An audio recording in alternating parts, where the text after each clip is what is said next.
আসসালামু আলাইকুম ওয়া রাহমাতুল্লাহি ওয়া বারাকাতুহু। পলিটিক্যাল ইউনিভার্সের আজকের এই মুক্তবাক আলোচনায় আপনারা যারা আমাদের সঙ্গে আছেন সকলকে জানাচ্ছি আন্তরিক আপনারা সকলে ইতিমধ্যে অবগত আছেন ১৫-১৬ বছরের এক নির্যাতিত সময়ের মধ্য দিয়ে, এক বাক স্বাধীনতাহীন সময়ের মধ্য দিয়ে আমরা আজকে ২০২৪ এসে পৌঁছেছি।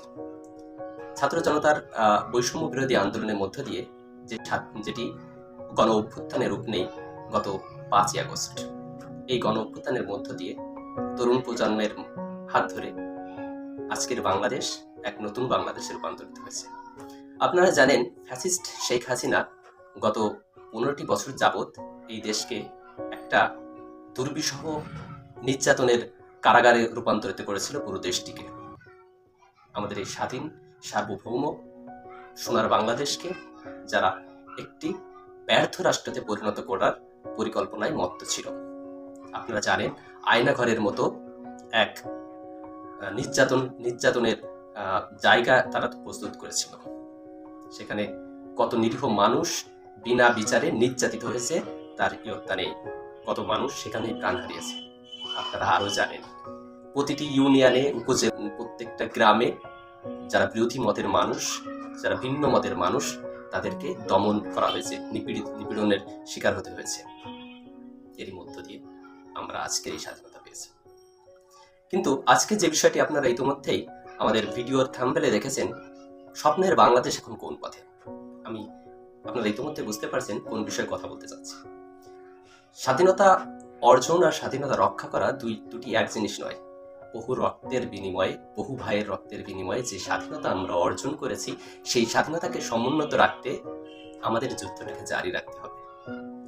আপনারা জানেন, ইতিমধ্যে স্বাধীন বাংলাদেশের একমাত্র নোবেল বিজয়ী ডক্টর মোহাম্মদ ইউনূস স্যার এদেশের প্রধান উপদেষ্টার দায়িত্ব গ্রহণ করেছেন এবং অন্যান্য উপদেষ্টা মণ্ডলী যারা আছেন তারা অত্যন্ত অভিজ্ঞ এবং দক্ষ এবং দূরদর্শী।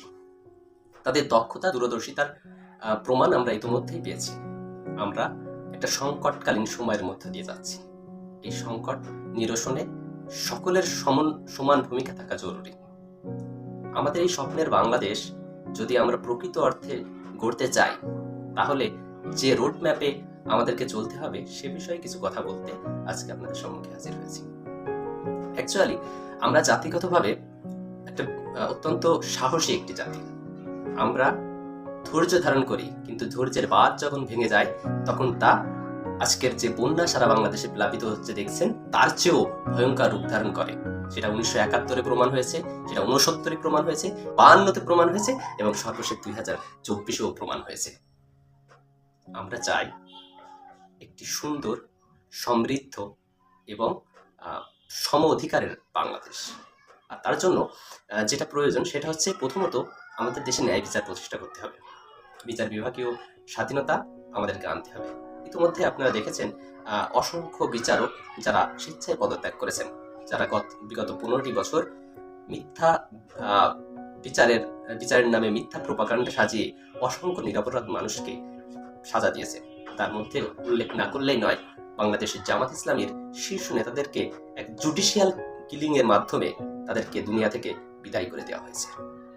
আপনারা আরো জানেন, বিগত বছরগুলোতে বিভিন্ন ধরনের সরকারি নির্দেশনার বাইরে, গণভবন থেকে নির্দেশনার বাইরে আমাদের দেশের বিচার অঙ্গনে একটি সিদ্ধান্ত আসেনি এবং যে সিদ্ধান্তগুলো এসেছে সেগুলো উদ্দেশ্য প্রণোদিত এবং জাতির জন্য ক্ষতিকর। আমাদের আর যে দিকগুলোতে খেয়াল দেওয়া জরুরি এই মুহূর্তে, তার মধ্যে অন্যতম একটি বিষয় হচ্ছে বাংলাদেশের শিক্ষা খাত।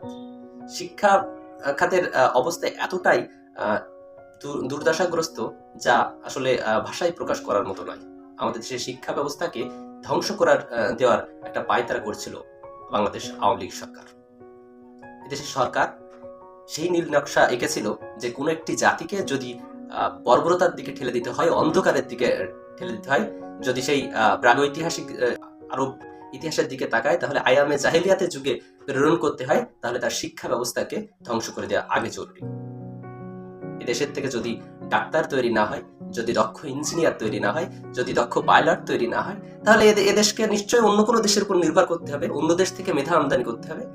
সেটা কোন দেশ সে বিষয়ে আমরা নাই বা গেলাম। এমনই একটা কূটকৌশলে কোনো এক দূর দেশের সিগনালে আমাদের রাষ্ট্র চলছিল, যেখানে সার্বভৌমত্ব খানিকটা হুমকির মুখে। আমরা জানি রেল ট্রানজিট কিংবা মোংলা বন্দরের মতো বিভিন্ন ক্ষেত্র এর মাধ্যম দিয়ে তার কিছু উদাহরণ আমরা পেয়েছি ইতিমধ্যে। আমাদের দেশে শিক্ষা খাত নিয়ে কথা বলছিলাম। শিক্ষা খাতে আপনারা দেখবেন আমাদের পাঠ্যপুস্তকগুলো চেঞ্জ করা আছে। নতুন কারিকুলামের নামে আমাদের উপর এক অকল্পনীয়, আমাদের ইয়াং জেনারেশনের উপর, নতুন যারা বিদ্যার্থী যারা স্কুলগামী রয়েছে তাদের উপর চাপিয়ে দেওয়া হয়েছে।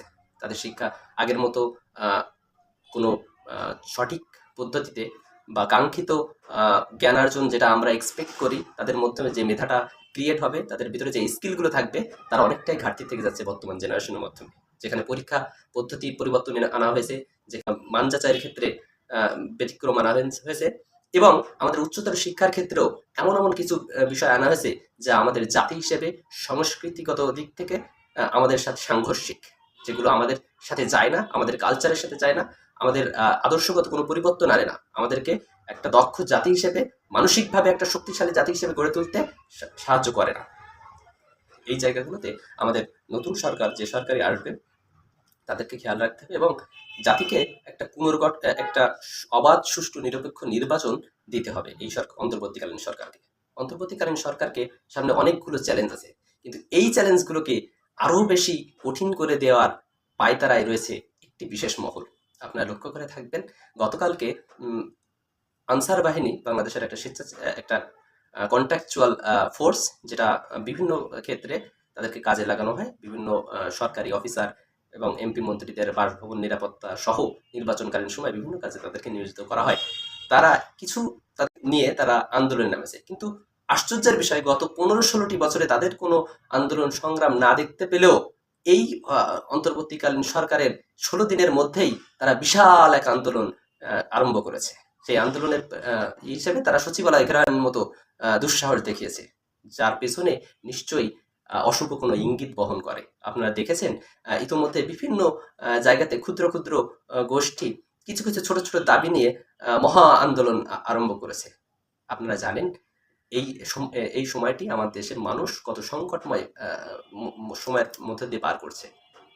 ইতোমধ্যে ভারতের ডম্বুর গেট থেকে ছেড়ে দেওয়া পানিতে আমার দেশের কুমিল্লা, নোয়াখালী এবং লক্ষ্মীপুরবাসী পানিতে ভাসছে, ফেনীবাসী পানিতে ভাসছে।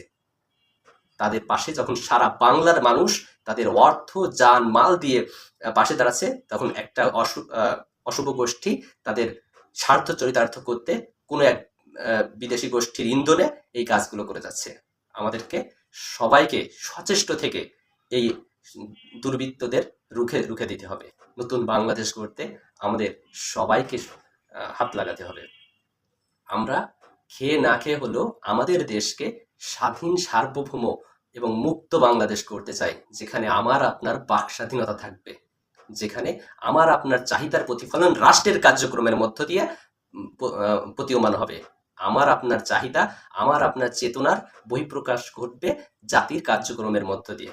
এদেশে হিন্দু মুসলিম ভেদাভেদ সৃষ্টি করবে না, কোনো সাম্প্রদায়িক দাঙ্গার উস্কানি কেউ দিতে পারবে না, এমন একটি বাংলাদেশ আমরা চাই।